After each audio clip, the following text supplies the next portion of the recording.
All right. So as I've said today, the topic is foreign invasion or growth opportunity, and how do we rethink control of our skies and our travel markets. Let me begin. For those that maybe don't know what AESATA is, I'll begin by introducing AESATA. Next page. It's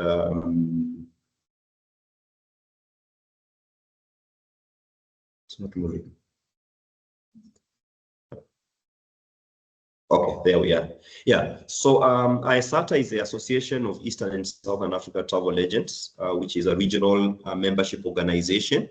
We're representing an estimated 1,400 travel agencies from across 14 national travel agents association that are members of AESATA. And these range from right away from Ethiopia, Somalia, Sudan, South Sudan. Something is wrong with your network. It's not common. Sorry, is it? Are we okay? Am I struggling? Can you change it and make it better? Sorry, the lighting.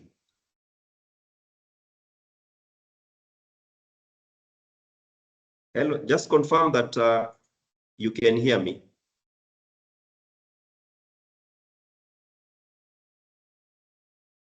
Yeah, okay. We can hear you, Nick, and we can see the screen as well from our end. Okay, all right. Yeah, thank you. Yeah, so as I was mentioning, we represent 14 countries, right from Ethiopia all the way to South Africa. And AESATA formally began, in 2002 as an informal entity, but we finally got registered in 2016 and under the name AESATA. And today we are hosted by Qatar, where I sit. That's where the Secretariat sits, led by myself and the Secretariat Coordinator, Gladwell. So AESATA is indeed a big force to reckon with. Next. So our vision remains to catalyze intra-Africa travel and tourism. And we want to do this by empowering our travel agents, but also creating very strategic partnerships across the continent. That's why we are working with the AU, AFCFTA, to be able to advance this agenda. And our mission remains to create a truly unified travel agent community that is capable of influencing policy to facilitate intra-Africa travel and trade and champion ethical, innovative, and inclusive travel practices. And we've got 3 pillars: advocacy and policy influence, capacity development through training of our travel professionals, and networking and creating market access. And this is through enabling cross-border collaboration and regional partnerships. So those are our 3 pillars. Next. So we, yeah, so in terms of just what we've been able to do, this webinar series, we've been running them since 2022, post the pandemic, and we've managed to look at quite a number of topics. As you can see there, I'm not going to go through each and every one of them, but they are all geared towards really creating and building intra-Africa travel. We've looked at topics that allow us to be able to look at the opportunities that present. So this is just one of those series that we continue to have, and they will continue next. In terms of our engagement at AESATA, we have also been able to do a couple of conferences. It's a bit slow, yeah? Yeah. Is that? No? Yeah. So we also do conferences that bring together travel agencies. Our first one was in Zanzibar, and then 2024 we were in Kigali, Rwanda, looking at beyond borders, beyond limits.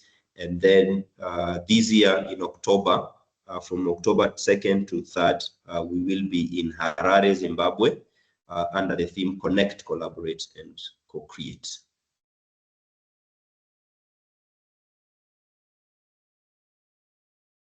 Take time, so it's okay.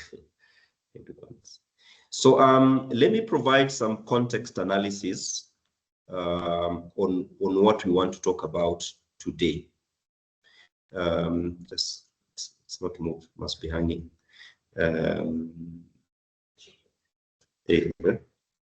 Okay.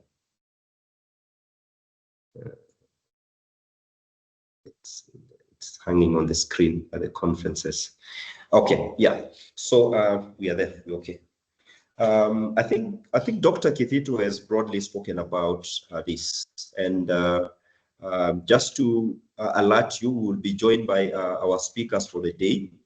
We've got 3 of them, and I'll shortly introduce them. Who will broadly speak to this topic, but I just want to set the context, and we'll have a bit of interaction with you as an audience.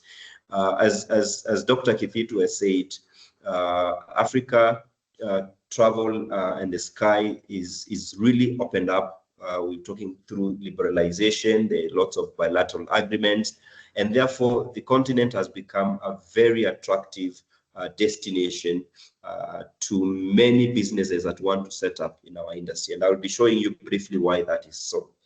But with this attractiveness, of course, we are seeing a lot of foreign investments that are coming into the continent. In fact, in some quarters, those that are calling it invasion of this market. And we're asking ourselves, and I think what we've been asking ourselves, that what does actually that mean? All right. So if you speak to many players on the continent, and I'll be putting that to test, you'll find that there's been a lot of investment that are coming in, whether they are foreign-owned airlines, whether they are foreign-owned travel agents, whether they are these digital platform online OTAs that are coming into the continent to be able to take advantage of the potential that the continent has. And for many of us, we observe that while this foreign investment is important, there is need for us to be able to create a balance, all right? A balance in between what constitutes displacement of local businesses and how do we ensure that as a continent, we can control the kind of investment that is coming in here. As you all know, a lot of our industry, and particularly travel agencies and tour operators and DMCs, these are usually businesses that are actually run by locals, and so they provide lots of employment opportunities to our local people here. And so we are seeing a bit of a risk here. Number one, a lot of our local agencies and local businesses are merely being reduced to resellers. All right, so there is no value addition in terms of what they are creating. There's also the risk of our profits being repatriated from the continent, because a lot of these investments are not largely being invested in our local economy, and that's capital flight. We've also seen that there's a weak regulation, and that weak regulation in our jurisdictions is allowing what we call unfair competition, from some of these big players that are coming in with bigger monies, bigger equipment, better technologies, and therefore that creates an unfair competition. But also there's a risk of the erosion of that local identity and market ownership, because when some of these investments are coming from outside, then they dilute, what that local identity it is. And so for us, I think the question we are saying that what matters is us, we risk becoming a destination that does not own its own industry, right? And we see that being done by reduced capacity to shape our own narrative. How do we retain our tourism revenues, and also how do we ensure that we're developing our own homegrown capacity, right? So the question remains for us: are we opening our skies or giving away our markets? And I think this is what we want to have in this conversation today. And so we've been looking at some of the numbers and why the Africa travel market is attracting a lot of foreign interest, and why we need to take advantage of those, as opposed to allowing foreign entities to come and domicile or just take advantage of our markets. Now, looking at the WTTC recent report, I think 2023, we're seeing that about 191 191.8 billion contribution to Africa's GDP, by the industry. And they are estimating that the growth is going to happen at about 6.8% every year, from 2023. And the continent actually, to date, our population is about 101.5 billion people, with a middle class that is growing. So the potential is huge. However, I think the disturbing trend here is that intra-Africa travel accounts for only 18% of this bigger cake, compared to regions like Europe, where you find that intra-Africa travel there is about 45%. All right. So this presents a huge untapped potential for the market. And I think it is this market that the foreign entities are looking at and being attracted into our market. Now, there are certain initiatives that governments have put in place, and to be honest, fair enough, to try and make our markets attractive. Of course, we all are aware about SATAM, that is pushing for the liberalization of our airspace, and we see that a lot of beneficiaries of these actually, and I know our colleagues from the AFRA are on this call. All right. So a lot of the dominant, our skies are literally dominated by foreign airlines. All right. How are we going to support our own African airlines, even as we talk about the liberalization? All right. How do we build our own stronger Pan-African or even national airlines that are able to take advantage of this? We're also seeing increased reforms, particularly across visa reforms. Countries like Kenya, Rwanda, and Ghana that actually have made significant visa reforms that now are allowing free movement of persons across the continent, and we're seeing these efforts happening, to be able to encourage intra-African travel. Now, if we are not careful, these opportunities are going to benefit people outside the continent rather than benefiting us. Of course, there's also a greater push by our governments to enable public-private partnerships to be able to attract some of this foreign investment, and those are some of just the doors that the government is opening for us to attract this. Of course, privatization of our national carriers, this has happened, even in Kenya and these other countries that we are seeing that.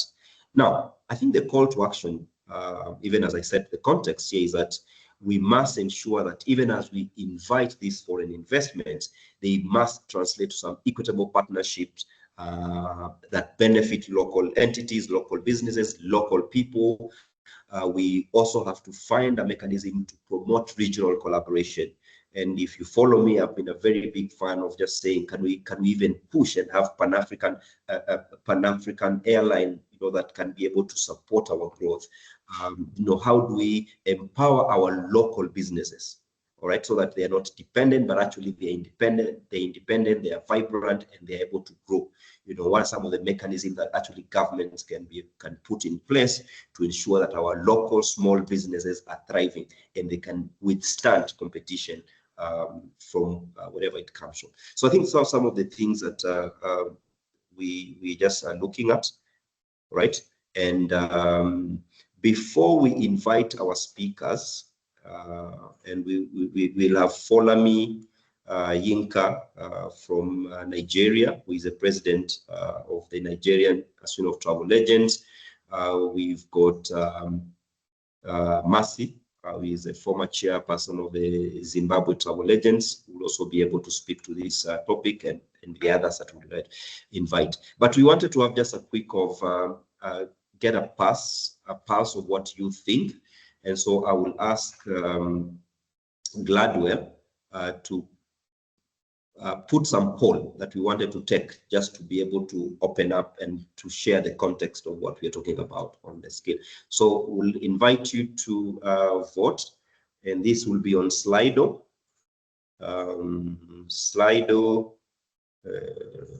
Slido, see. Shortly it's coming. Okay, so what I want you to do is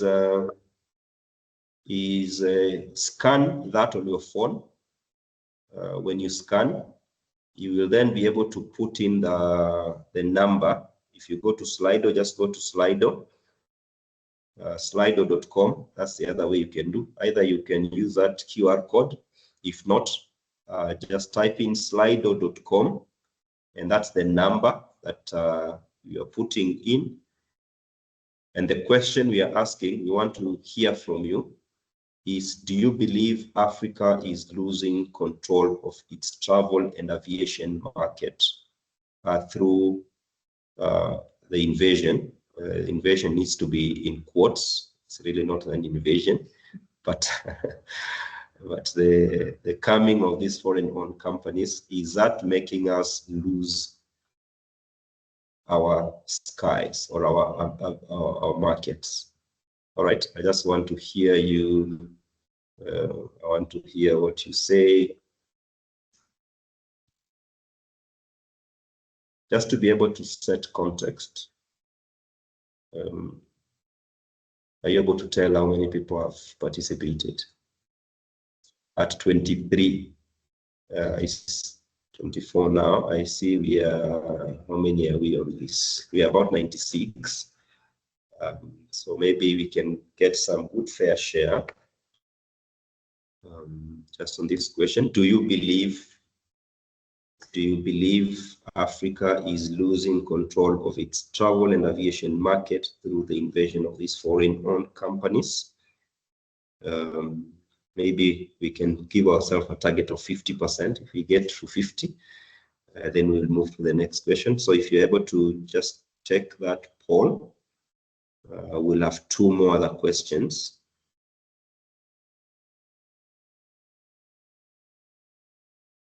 Okay, so far 90% are saying yes, we are losing control.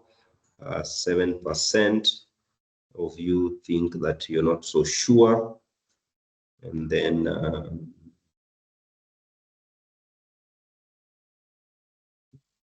3% don't think so. So maybe I'll give another minute so that we see. So 35 of us so far have voted. 37. So maybe if we can get to 50% at least, and that would be a better representation. If you haven't go to slido.com, put in the numbers 1739645 before we go to the next question. Okay, we are stuck at 38. Any more people that can participate in the vote? So 90% of us who are on this call feel like, yes, we seem to be losing control. Losing control. Then maybe we can go to the, okay. I think that's a good indication, maybe at 40. So continue to vote. We'll come back and show these results later. Maybe we can go to the next poll, the next question. Actually, we can just go down there and say next. Okay. All right. So 90% of us feel like, yes, there seems to be something we are losing. Yes, so let's go to the next question. Okay, good. Again, just so that we can feel what you think, what do you see as the biggest barrier to African control and competitiveness in the travel market? Foreign-dominated partnership with the local benefits, or are we looking at our weak regulation or enforcement mechanism? Are we looking at limited investment in African-owned infrastructure or businesses? Or do you think it's just disunity or lack of collaboration among African stakeholders? Again, so if you can quickly take that poll. Can we collaborate more? Do we feel like the investment is not sufficient to support our own infrastructure and businesses? Do we see these foreign dominations with partnerships that have no local benefit? Nor can we have foreign ownerships or partnerships with foreign entities that at least take cognizant of our own businesses, maybe partnership with the local investors? Again, 42% are saying what I can say. Okay, a majority so far seem to feel like okay, that's moving interestingly.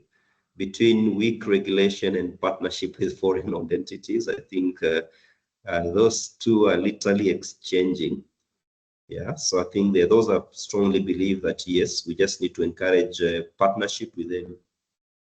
Foreign dominated partnership with the local benefits, that's our biggest problem, but also weak regulation. So our governments can do better. Okay, that's fair enough. Do we still, maybe 37 people that have voted? So we can move to the next question. Okay, all right, so yeah, so the issues of weak regulation and enforcement, and I tend to agree with that. If our governments did a bit of that enforcement, then that wouldn't be a problem, but also there's a need for us to partner. I think that is reflective of what we hear. I think we can move to the next and final question, even as we get ready for our speakers to come in. So where you are, I think we wanted to just get, again, a pass from where you sit in your local market. Do you experience this foreign-owned invasion? Is it real in your market? So yes, directly, you can feel it, or indirectly, or not yet. If you're experiencing this in your market, let's get to hear if this thing is happening or not. I think yes. So we can continue with that.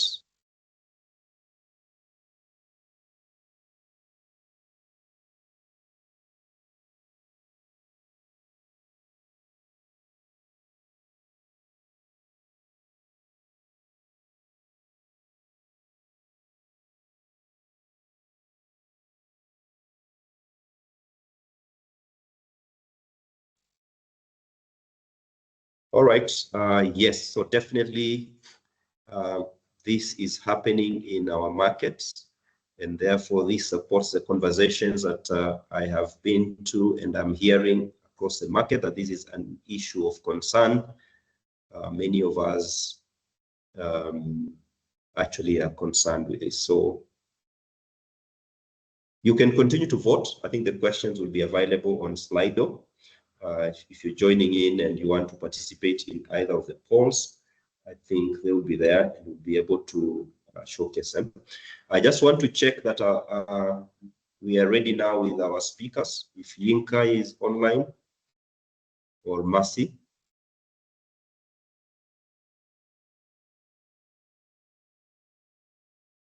All right, I'm told they're still, it's okay. Cheza, you may want to enable. Cheza, you want to say something? All right, so you're enabled. We've enabled you, Cheza, from Zimbabwe. If you hear me, I see your hand is up. But I think maybe as we also prepare them to join, to come, we're just enabling them. I would like to invite any comment from the floor. Either you can put that on the chat, either on the chat, or if you raise your hand, we'll enable you and maybe just speak to what we are seeing on our screen here, the outcome of these polls. Cheza, I saw your hand up.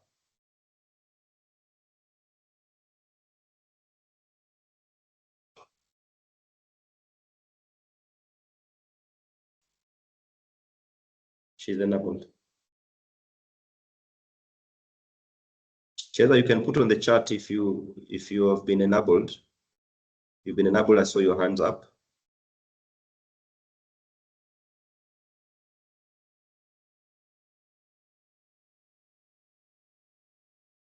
All right.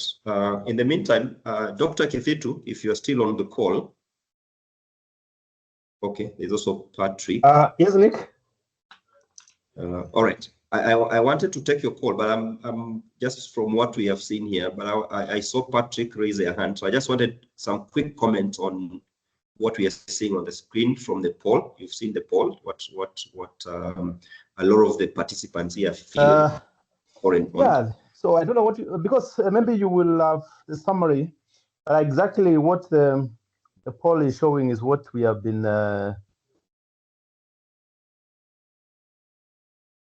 going on, and that's the cause for the need for this session, I think.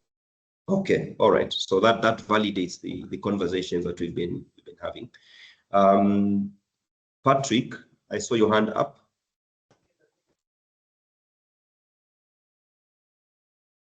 Oh, Mercy is there. Yeah.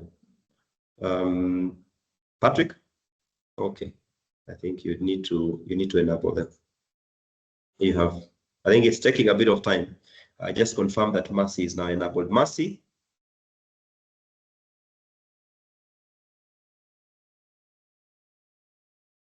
Enabled CBS as well.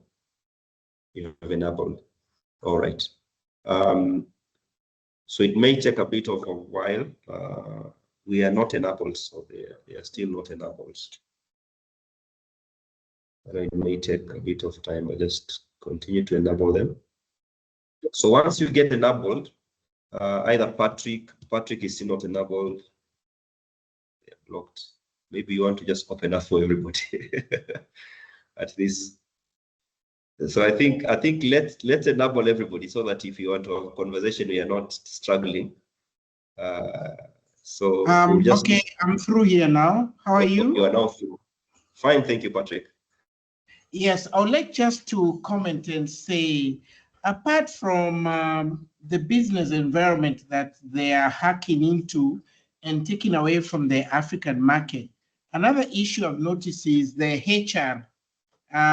They are bringing in a lot of people from their countries into our market. Like even here in Kenya, you walk into a shop that belongs to one of the foreign investors, and everybody's from overseas. I don't know how immigration is allowing that. So it means even our people don't get employment. And I'm talking about not only the travel consultants, even in the accounting department. Thank you. Okay, all right. So so actually that's just beyond just setting up the business, but also we're seeing so-called expatriates. So that's also denying the market jobs. Thank you very much, Patrick. Are we now okay with Mercy, who is our first speaker? Okay. All right. I'm also seeing that we also are joined with Hamida. I know Hamida has also been a very big advocate for this. Hamida, if you're enabled, maybe you can also say something as we get ready with Mercy for her first presentation. Hamida? Thank you, Nick. Chairperson in Zambia. Hamida? Thank you, Nick. Can you hear us?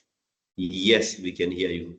Okay, excellent. Proceed. So just to let you know that our executive has come down to Ndola to hold a meeting with our members here. So we will only be in the meeting until another 10 minutes probably. But okay.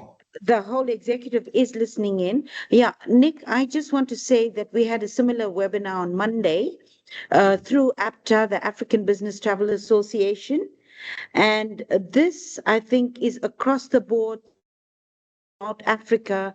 It's something that's spreading. And if we don't do anything now, maybe in 2 years' time, it'll be too late. So I think for taking the initiative to start this, Nick, is great. On behalf of us African agents in the southern side of Africa. And I think it is something that is disturbing our businesses, taking away a lot from us. Mm-hmm. And we really need to sit down and do something about this. That's it. How bad is the situation in Zambia? It's really bad. The complaints we get from our fellow members, a lot of the agents are actually closing down business. because a lot of the smaller ones have maybe 2 big clients. And if those 2 big clients are gone for whatever reason, they have no business. So it is affecting especially the smaller business, the SMEs, you know. And that's the backbone of our economies, particularly here in Sub-Saharan Africa, right? Exactly. And, you know, our job is to encourage the locally owned businesses to grow.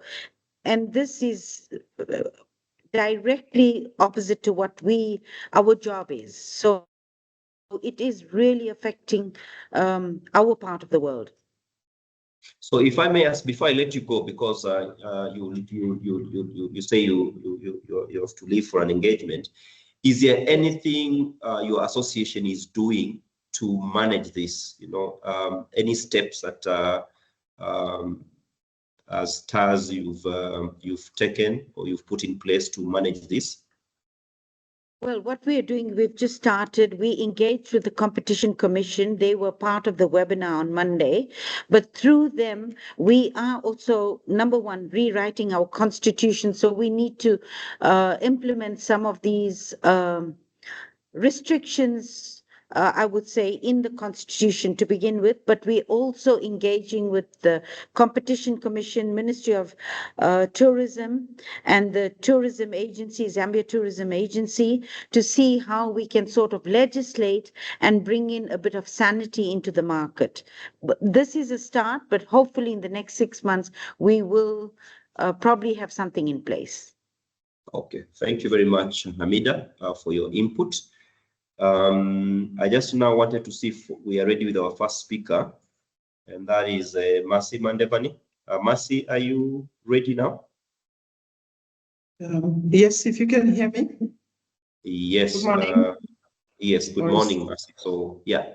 So, Mercy will be our first speaker on this subject, you know, just to speaking about her experience and what they're having in Zimbabwe. And I think there are a few questions that we had set for her, you know, just as part of contributing to this discussion. Mercy, maybe you can just start by introducing yourself and probably giving us what the experience in Zimbabwe is like, and how this issue is affecting your members in Zimbabwe. Thank you. Thank you for having us. I will introduce myself. My name is Mercy Mandevani. I'm the past chairperson of AESATA, the Association of Zimbabwe Travel Agents. This topic, thank you for bringing up this topic. I hope we do have an open discussion and be able to gain from each other, pick up intelligence, pick up information. As far as Zimbabwe is concerned, yes, we are affected quite a lot. We have realized that all the resurgence has been from the dollarized. When it was still the same dollar, not so badly, but now because it's the same dollar, our BSP or ticketing, airline ticketing is in US dollars. So we have seen your foreign travel agents, for want of a better word, coming and setting up shop. And we believe basically the attraction is the US dollar. What is happening on the market is, in terms of the sales figures, if you look at where we were before COVID or during the same dollar, say, pick up 2019. Your outside travel agents, instead of ticketing in Zimbabwe, I mean, the business is gotten from Zimbabwe, whether it's from corporates, from individuals, from governments, but the bulk of the ticketing is not done in Zimbabwe. It's cross-border ticketing. Mainly, ticketing is done in countries within Africa that use local currency. I'll pick up in Zambia, ticketing is done in Zambia. Ticketing is done in ticketing is done in some of the Francophone countries. So in Zimbabwe, you get the business, you get paid in US dollars, but ticketing is done across the border. We even have an example of beginning of this year. One of such agents is putting up a big ad out there to say, enjoy exchange rate gains by ticketing. I'll use say Kwacha, but it wasn't Kwacha. Exchange rate gains, ticketing in Kwacha, whitelist in Zimbabwe. What I mean is they collect their dollars here and the ticketing is done elsewhere. So BSP will be paid in Kwacha or the Namibian dollar or whatever other else. Next is how then is payment done to these countries or BSP or across these countries? What then comes in is basically money laundering, externalization. As a result, what has happened is the Reserve Bank, our central bank, picked up, and this us in the beginning of the year to find out what was going on the market, because our airport is busy, Victoria Falls is busy, all the domestic tourist destinations are pretty busy. Airlines are coming into Zim and going out of Zimbabwe 4. There's a lot of activity, but the figures are not telling. The activity is up there, but the revenue coming out of the tourism industry, the ticketing is much lower. There's a mismatch there. What's going on? And in fact, there is someone does as a result of after having picked up that ad and they are on it. You've asked the second question, collaboration on policy actions that were working well in Zimbabwe. I've just mentioned about our central bank having picked this up and summoned the industry. They are doing their work. They reported that they've picked anomalies that are going on the market. The second thing also, I think, which has been mentioned earlier, is to do with the HR. I think my colleague from Nairobi mentioned that earlier. You will find that these businesses, maybe one or two of the front office are locals. But the whole back office, the whole people who are doing the work are not Zimbabwean. What's happening? They are coming into the country as tourists, get tourist visas 2-3 months. After the 3 months is expired, they get shipped to the next office, be it in Lusaka, be it in Namibia, be it wherever else. What is that doing to our people who are coming out of colleges and universities in Zimbabwe? What's happening is they remain unemployed. There is growth in the tourism sector. Growth, we should be employing, we should be taking these youngsters, but these youngsters find themselves unemployed. The economy can function in that manner. In the end, they've spent 3-4 years in colleges or universities. They are holding qualifications, but they cannot practice those qualifications anywhere else.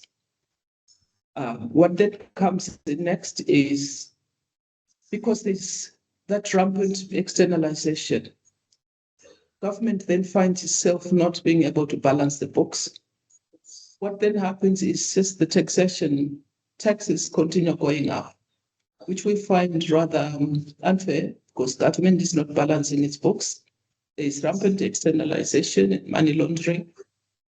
It does not augur well for the economy.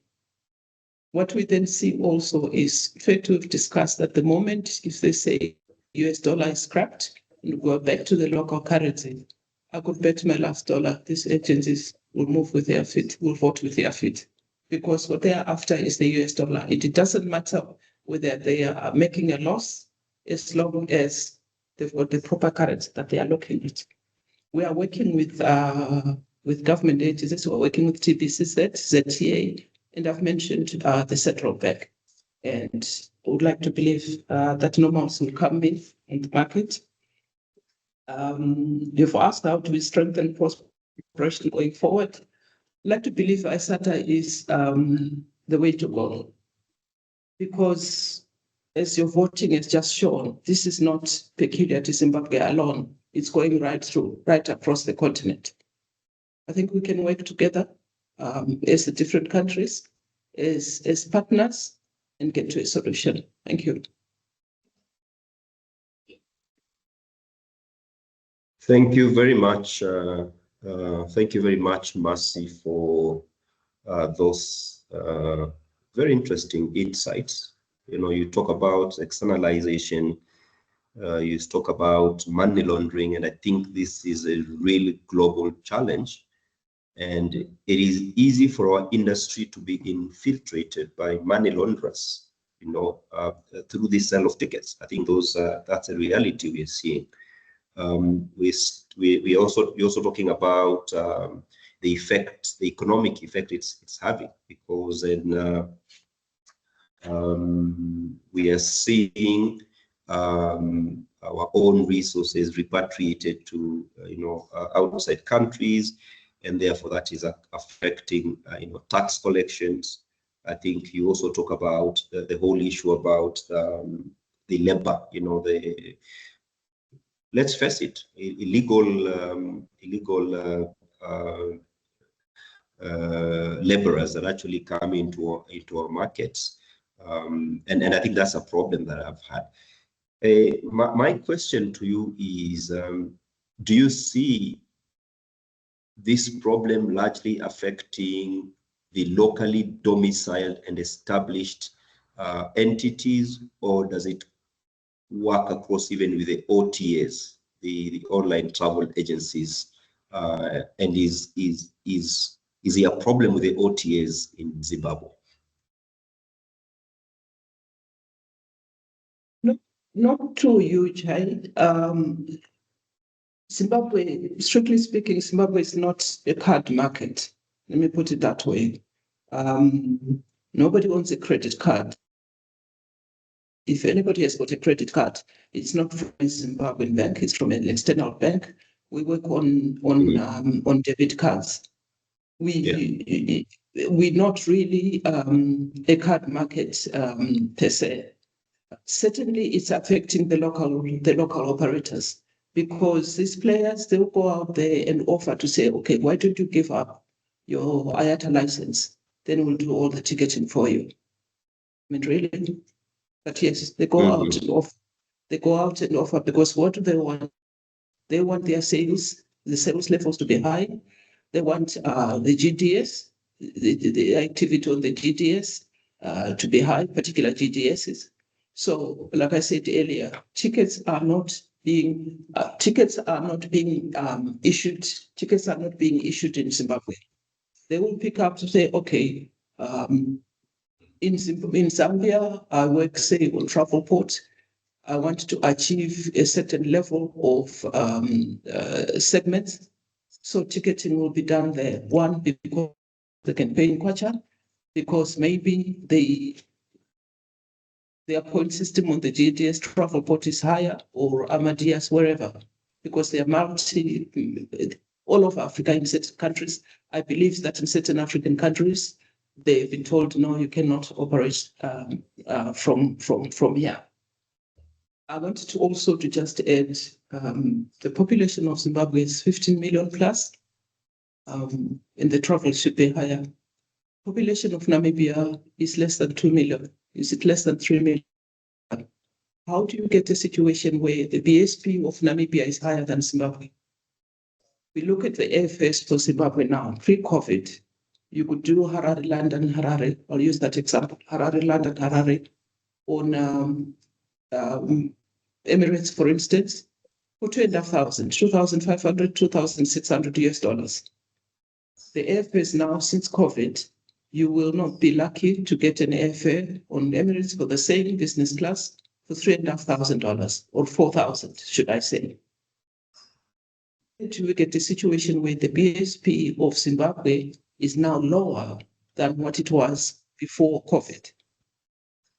Even if you were selling 10 tickets then and 10 tickets now, just by the virtue of airfares going up, our BSP should actually be higher.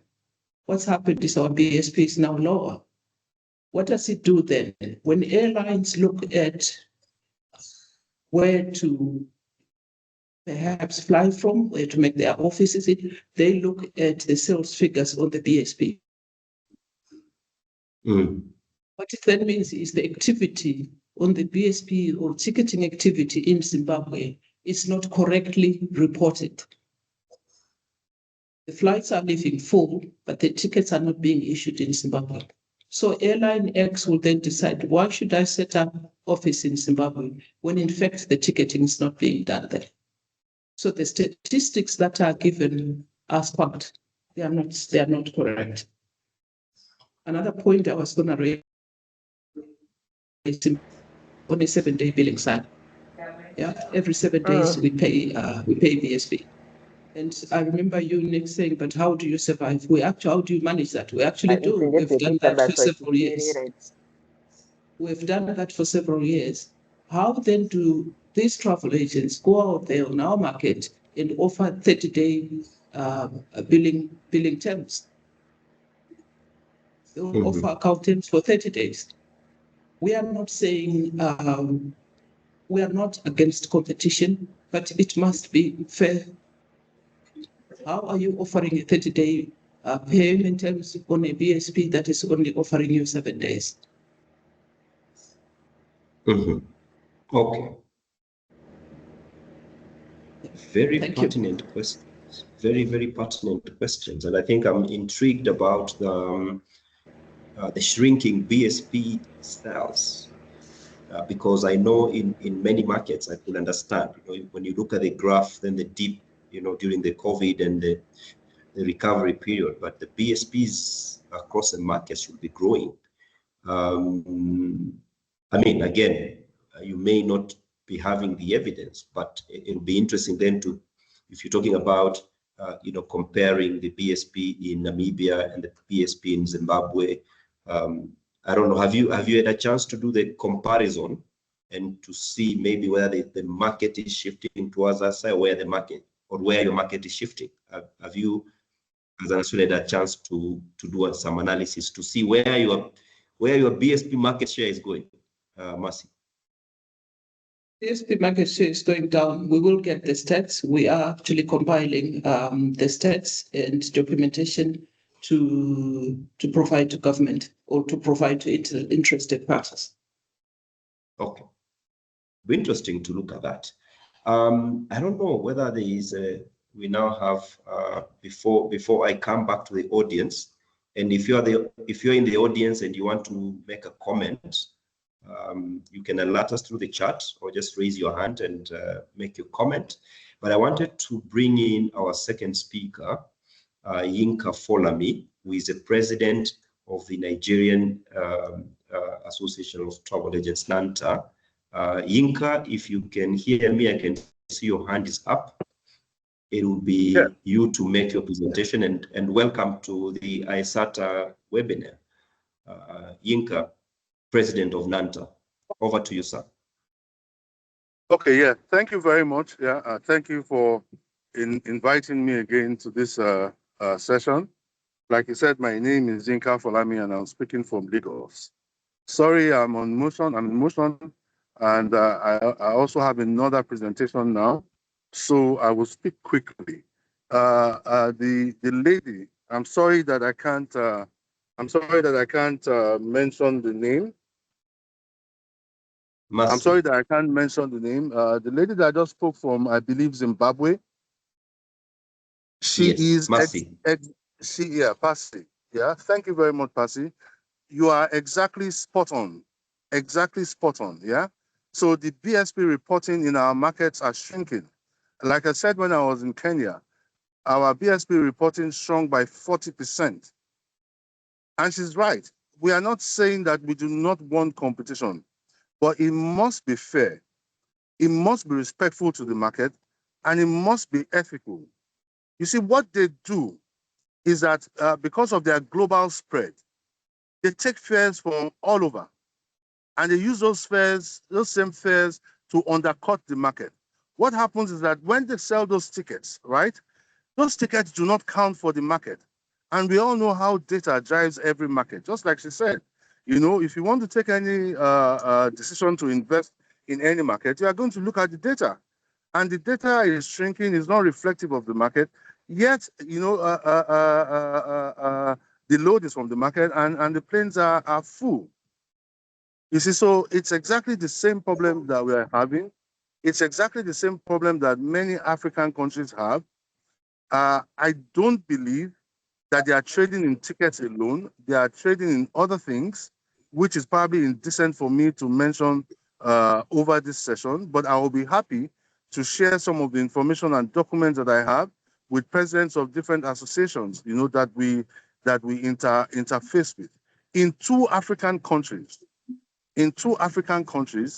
they are under investigation, and their BSP has been shot on them in two African countries. So that means that the issue we are talking about is valid. They come in and they snatch the market. Why would you want to snatch a good market? If you decide to come into my market and I welcome you, then you acknowledge that my market is good. Why do you want to undermine the market? That's the question that we should ask.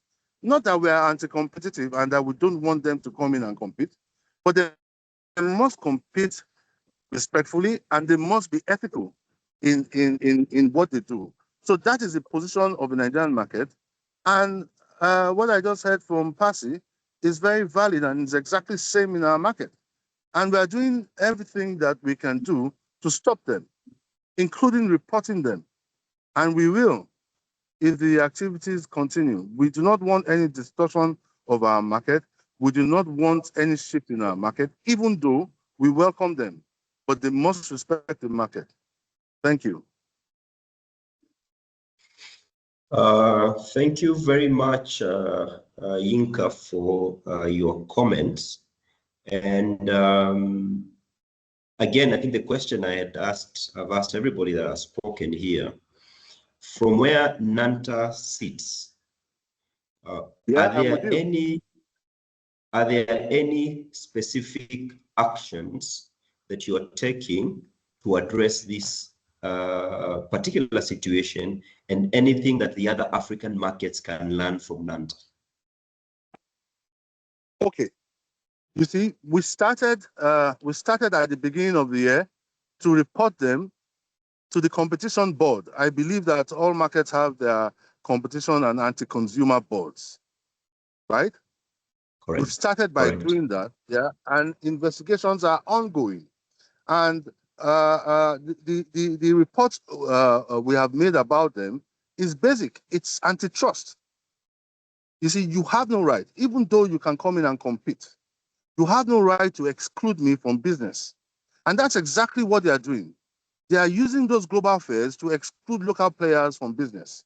So that's the first thing that we have done in our market, yeah? But like I said when I was in Kenya, we don't want to rock this market because we've just come from the chat funds issue, but we are pursuing it. The second thing that we are doing, and that I believe that we can do all over Africa, is that I like what you are doing in AESATA. You are building one community across Africa, and I'm happy. I'm happy that I came to Kenya. I'm happy that I'm joining this session. I'll be happy to join other sessions, right? You see, the press is the most powerful compliance tool that I know. The press and the media is the most powerful compliance tool that I know. Let us shame them. And we are beginning to do that in Nigeria now. We are talking enough about it, and we are shaming them. And they are beginning to retrace their steps, albeit quietly. Let us shame them. Let us tell them that they are welcome, but that they are unethical. They are unethical to our market. Then thirdly, and I urge you all to do that. I urge all of us to do that. What exactly are they selling? Are they selling something beyond tickets? You understand what I'm saying? I'm ready to speak about this privately with any association head. They are selling more than tickets. They are selling something else beyond ticket. Otherwise, why would you want to undercut my market? Otherwise, why are they being investigated for money laundering and tax evasion in some other African countries? I have valid documents to show that. Yeah, so we are looking at it, and I want everybody else to look at it. Look at it in your market. Are they doing something else? If they are under these investigations for money laundering and tax evasion in some African countries, then let us look closely at what they are doing, because it doesn't.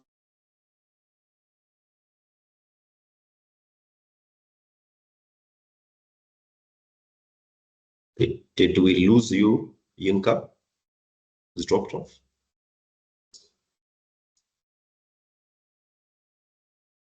All right.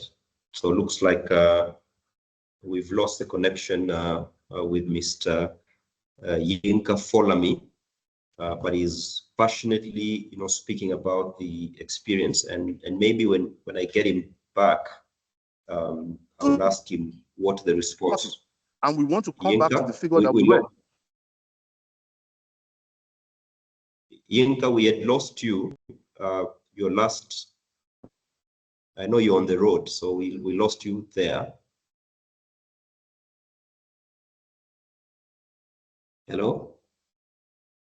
Okay, great. So I think his point is made. Looks like there is much more happening beyond the sales of tickets. I know there are those that are arguing that perhaps they're just leveraging technology to be able to.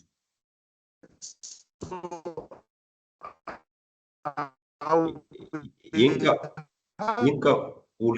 we will come back to you when your network connection stabilizes. Are you? Yinka, we don't.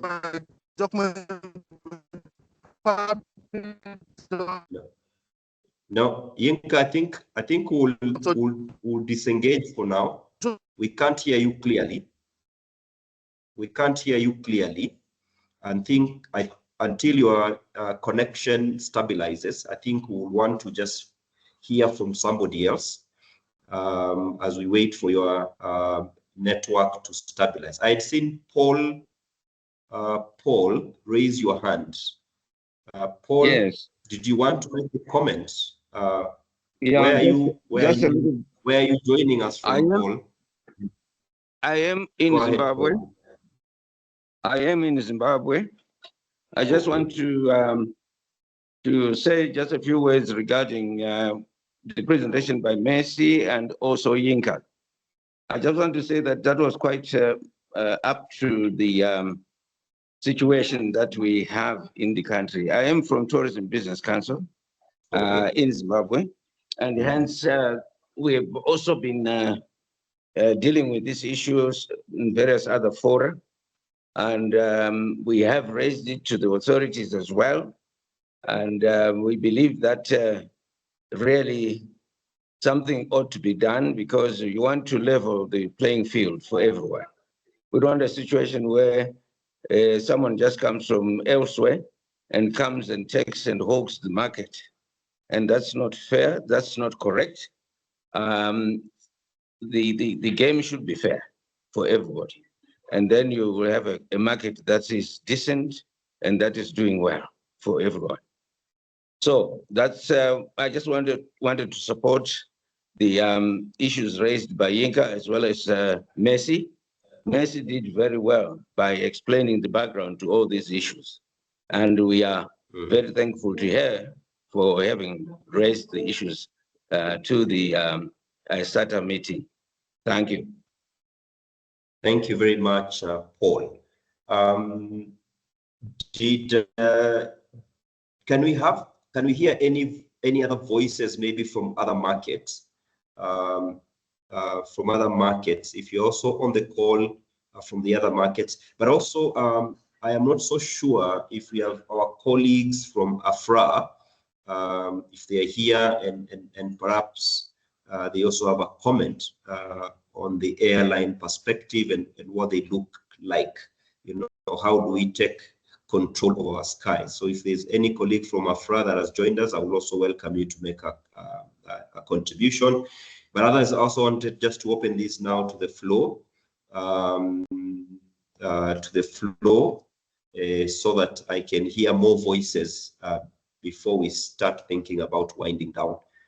Anyone that has a comment or anything to add from what is being discussed? You can either put it on the chat if you're unable to speak. Otherwise, I will give you the platform to be able to say something. I see Daniel Moss. Daniel, the floor is yours. Where are you calling from, and maybe your comments. Daniel?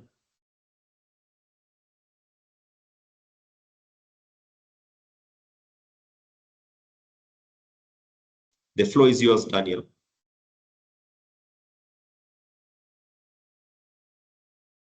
Everybody's enabled. Daniel, Okay. All right. So maybe as Daniel gets ready, any other person that would like to speak to this? Again, I'll go to my chairman if he's still on the call. Are you experiencing the same thing in Kenya? Is a Kenyan experience the same? Thank you, Nick. I've listened to Mercy and my friend Tinka. Yeah, for sure, the issues being discussed across countries is continental issues, but surprisingly in Kenya, there has not been a serious market overrun like what we're hearing our friends in Zim or the others doing. But for sure, there is a capital flight risk that you are doing the collection outside your country, your BSP is shrinking, and your economy is not growing.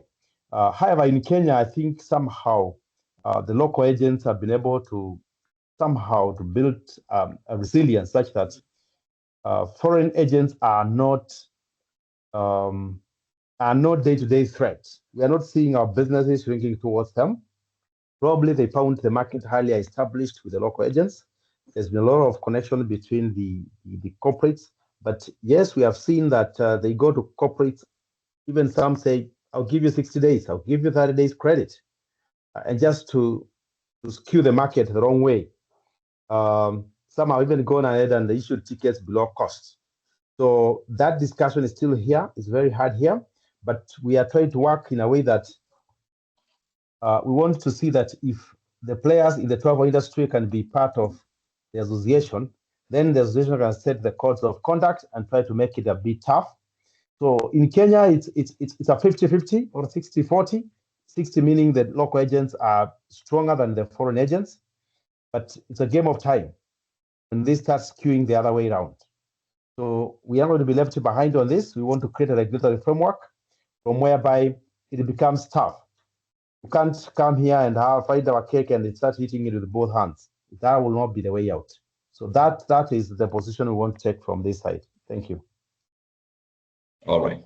All right. So just as a precautionary measure, so that you're not dealing, with the issues, but perhaps I think what you also mentioned, or what you maybe speak to, is the whole issue about the regulatory framework, whether that supports the situation in Kenya.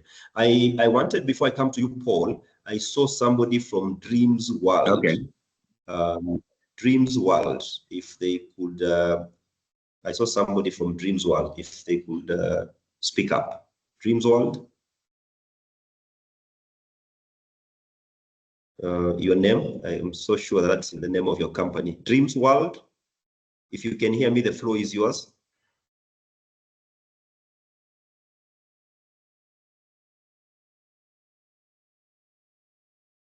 Dreams World, your hand is raised. You can unmute and speak. Okay. If not, then I want to return again to Paul Matamisa, who has something to add. Paul? Yes, thank you very much for giving me the floor again.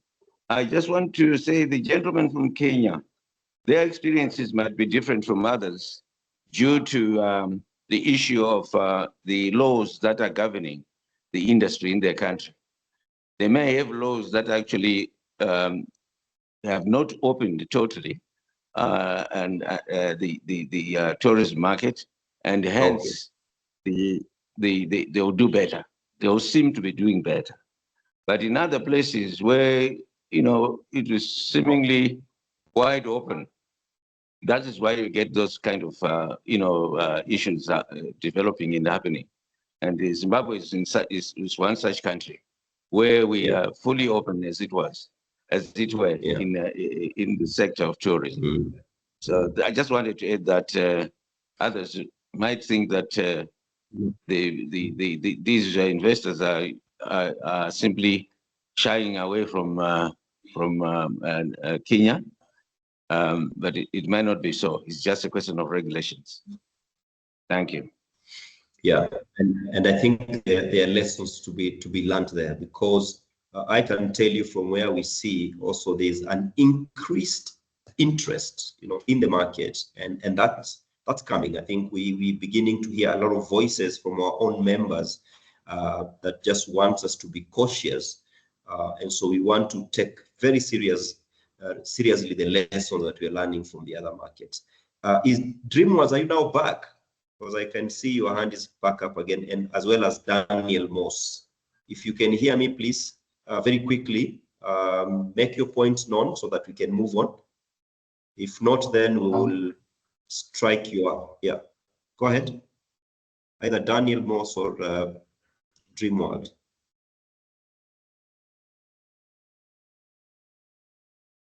Because I keep seeing your hands up. No? All right.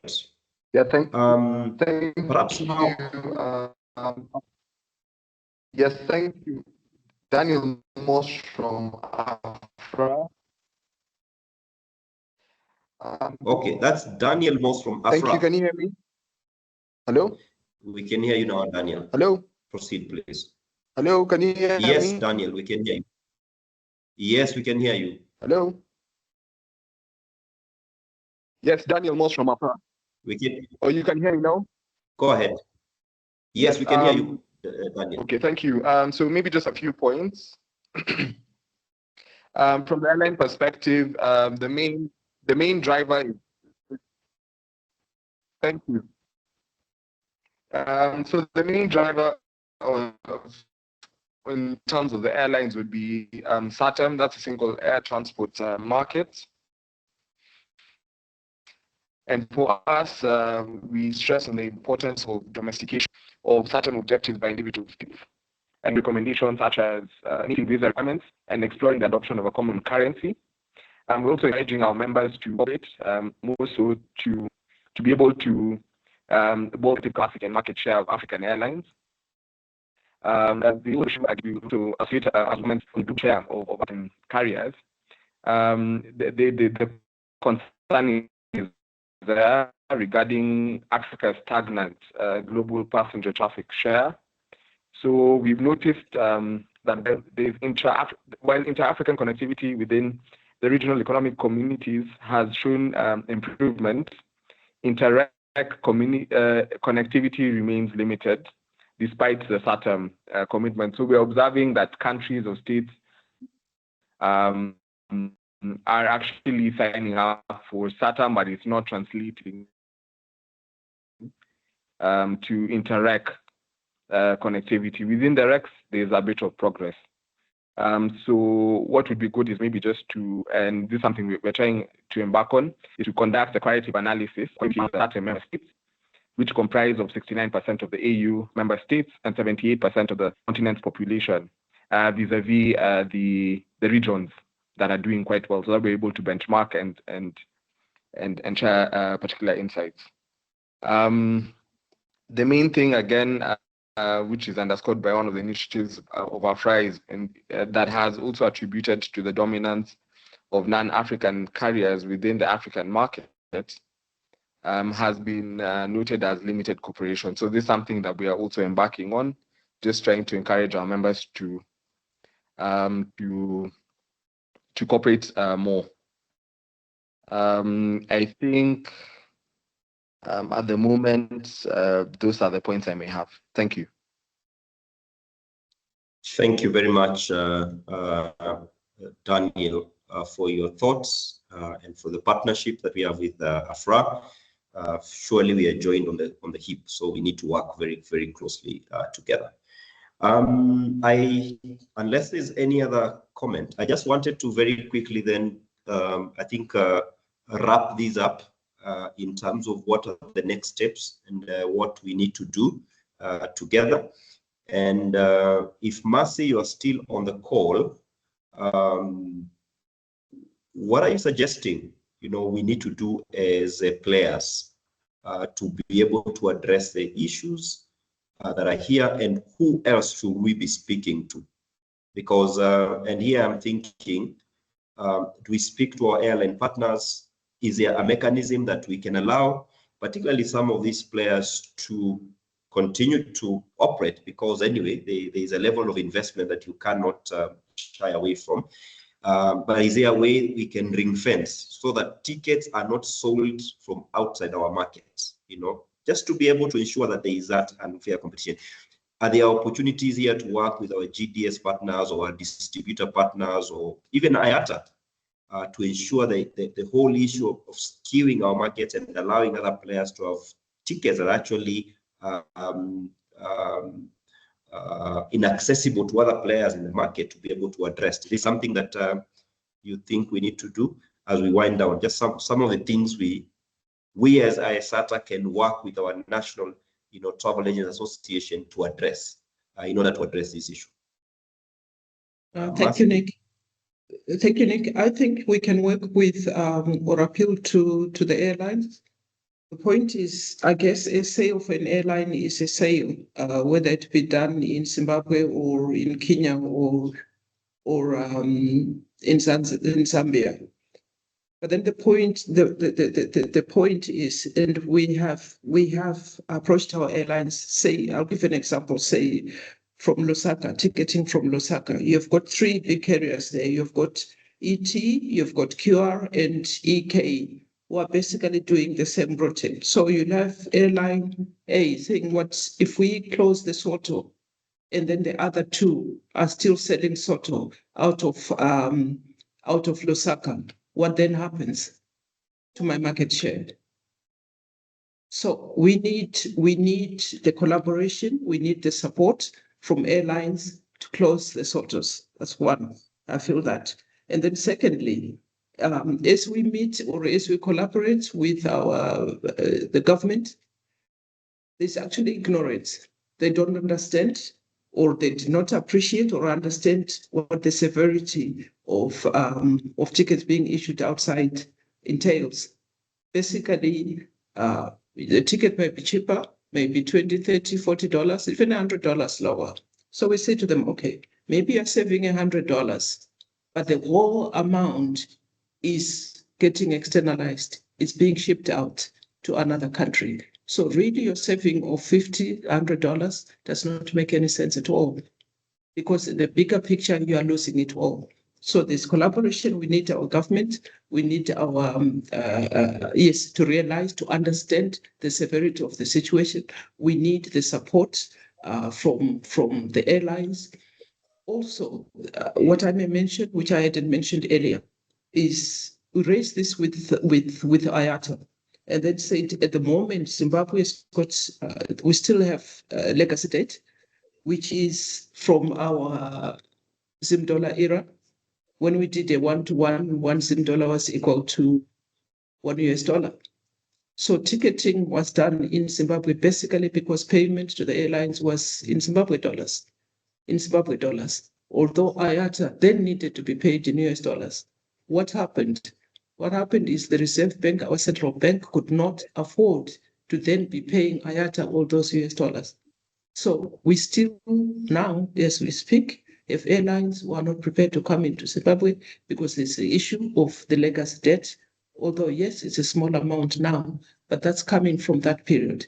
We mentioned it to AESATA to say, look, if you're not careful, you're going to end up with the same situation, say, up north or even Namibia, because they will get to a point where unless a country has got a bottomless pit in terms of your US dollar, they'll get to a point where the country of the central bank cannot afford to continuously be paying out in US dollars.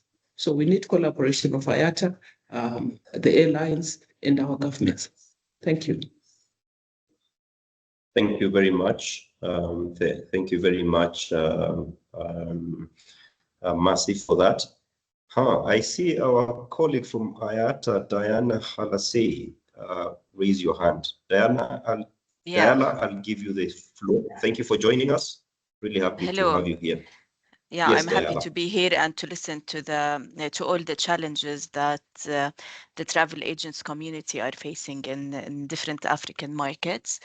I just wanted to, first of all, my name is Diala Halase, and I'm the regional head of distribution and payment settlement systems for Africa and the Middle East.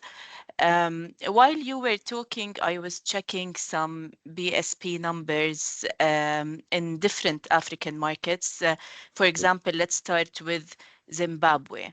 I was checking basically the SOTO tickets that are in BSP Zimbabwe. And to be honest, I fully, of course, I trust that what the agents are saying is a challenge that they're suffering from. But from BSP level, from BSP side, I can see that the percentage of SOTO tickets versus the normal tickets or non-cross-border tickets, let's say, is between 15 to 17%, for example, in Zimbabwe. In other markets, it's 10%. So it's not a very, very high percentage of tickets. And maybe the challenge that you're facing is for the tickets that are sold out of the BSP from the bilateral relationship between travel agents and airlines. But I checked Kenya, I checked Ethiopia, I checked Tanzania, Uganda, and the amount is or the percentage of SOTO tickets, I don't see it in BSP. And I'm looking at that and at numbers. It's not an opinion, it's a fact. I don't see this as a very high percentage. So I just wanted to share this. I'm not sure if so I was thinking that when we say foreign entities or foreign investors, foreign travel agents, these are, you mean the ones that are located out of the African markets? They are not registered in Africa, or they're not investing. For example, Zimbabwe. If I'm the foreign entity, I'm not registered in Zimbabwe, right? You mean that I'm from a different country and issuing tickets for these tickets or transactions, right? No, actually, we are talking about those that have come from outside and set businesses in the country. So these are not SOTO. But I wanted to. These are not SOTO. So for you to understand the difference. Yeah, for the SOTO tickets are the tickets that were sold outside, ticketed outside under the same BSP. But from our AESATA side, if I am Diala Travel, for example, and I have investments in different countries and I want to open a travel agency in Zimbabwe, I am considered a Zimbabwe travel agent from BSP or from AESATA side. We don't see that this as an international or foreign investment versus a local investment.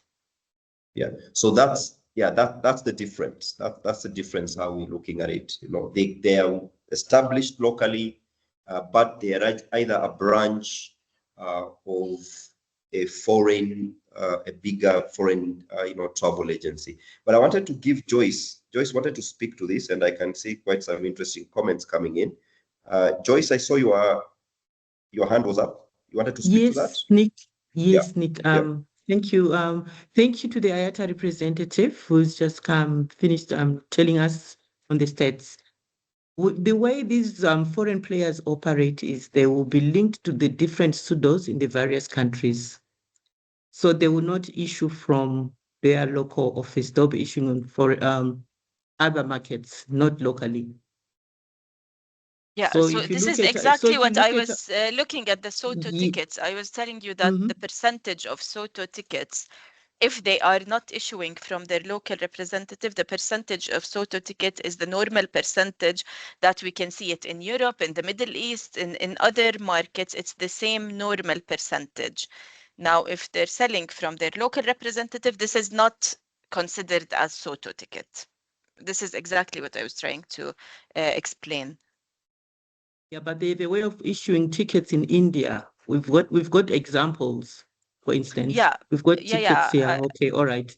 Yeah, I fully agree with you that we have these instances of tickets issued in India and other markets, but what I was trying to tell you that the percentage of these SOTO tickets is not high. It's a normal percentage that we can see in all other BSPs. If I compare these, the BSPs in the markets, in different markets in Africa versus other BSPs in Europe, in Asia Pacific, in the Middle East, more or less, it's the same percentage of SOTO tickets. So I'm just sharing some facts to help you identify the challenge or to better understand the issue. Where the issue is. Okay, all right. Thank you. Correct. Thank you. And I don't think the really big problem has been the SOTO tickets is actually local presence. You know, if you look at it. I saw Patrick wanted to add something before I start winding down. Patrick Siampongo. I saw your hand was up, Patrick. No? Patrick Siampongo.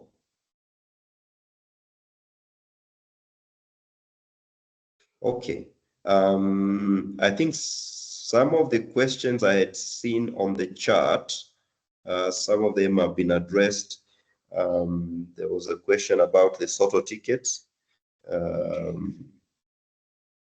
Okay, I think that has been addressed. And then Bethlehem in Ethiopia, airlines have restricted issues of SOTO and SOTI tickets.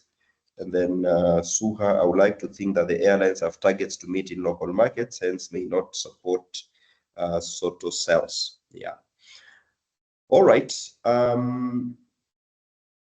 As we wind down, I just wanted then to, I don't know that Yinka is still on the call for his closing remarks. I know he was rushing into another meeting. If not, then maybe Dr. Kithitu, in terms of what you see a way forward would be for you. And then after that, I'll come back to wind the meeting down. Yeah, thank you. Thank you, ladies and gentlemen. Indeed, has been a fruitful discussion. And thank you also for the AESATA dialogue. Thank you for that insight. In fact, it has also opened something. I think sometimes the foreign owned is not even the, sometimes those people is there in our country, but who takes the money? If the money is being taken to India, then that is something else. It doesn't stay in Zimbabwe or something. But it's a very fruitful discussion. We want to write our own narrative as African travel agents. When there is a lot of cry like this, there is a problem. When there is smoke, there is fire. So clearly there is smoke. There is problem somewhere. AESATA, you might not have seen it, but if you ask Zim, you ask Nigeria, you ask Kenya, you ask another place, there is a feeling that the market is not even. Because what? We have a GDS system. We quote a ticket to a client, the same time everything, and we find somebody quoting less to $300 cheaper. Where would we have gotten that ticket from? You know, that basically tells you there is a sort of kind of price differential applied. And that makes our client look at us like, what are you doing? So end of the day, we want to find, we don't want to say our clients should pay more. They should pay proper price, but we want just the level field play, ironed it out, evened it out. It takes a lot of time for the associations to even the market, to create code of conduct, to create behavior.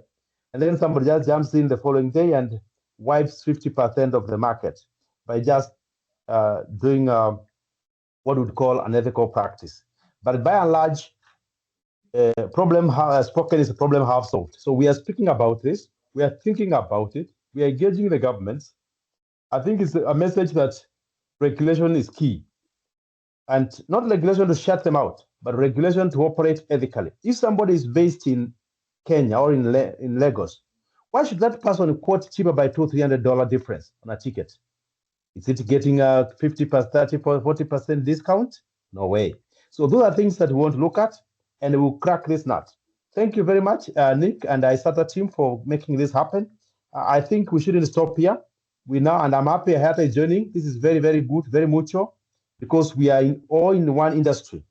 Success of our travel industry is success for all of us. So let's keep it together. Let's consult. Let's engage. Let's not end this from here. let's move further even to get each other to do business. If I want a business in Zambia or in Malawi or in Nigeria, reach out to the partners in AESATA. That should be a trading network. Thank you. Thank you very much. Thank you very much, Dr. Kithitu, for those comments. And we have taken this matter at heart. And one of our advocacy item as AESATA really is to address this issue. So we will continue this conversation. We are engaging governments at national level, but also we are engaging with this discussion at the AU level, so that that's also addressed from that perspective. We are not saying that we don't want investors. We're not saying that we don't want competition. We just want a level playing field that all of us can compete and grow business. Africa surely is at a crisis. We have a young population that is growing, is demanding for jobs, is demanding for opportunities. We cannot afford to throw away those opportunities. We need investment on the continent. We need to create jobs for our young people, and we can only do that if we support local enterprises so that they can in turn support our local economy. So that's something that we are taking very seriously as AESATA, and we will be pursuing it and engaging with you. Finally, I want to take this opportunity to invite all of you to Zimbabwe from the 1st to the 3rd of October for the 2025 AESATA conference. And I want to tell you that some of these discussions will be happening there. We'll continue this discussion there. And I hope if you haven't registered that you will reach out to us. Those are our contacts, and register for this very important conference happening in Harare, Zimbabwe. And we will also be having an opportunity to be able to explore and experience what Zimbabwe has to offer in terms of tourism. On behalf of AESATA, the board and the team, I want to thank you for listening, and I do hope that we will catch up again, if not at the conference, then at our next webinar that we will be hosting in Q4. Thank you very much all, and see you. Have a great afternoon from wherever you're joining in. Thank you. Thank you. Goodbye. Bye. Bye-bye. Thank you. Bye-bye. Thank you. Thank Bye. you. Bye-bye. Thank you. Bye. Thank you. Thanks. Bye-bye.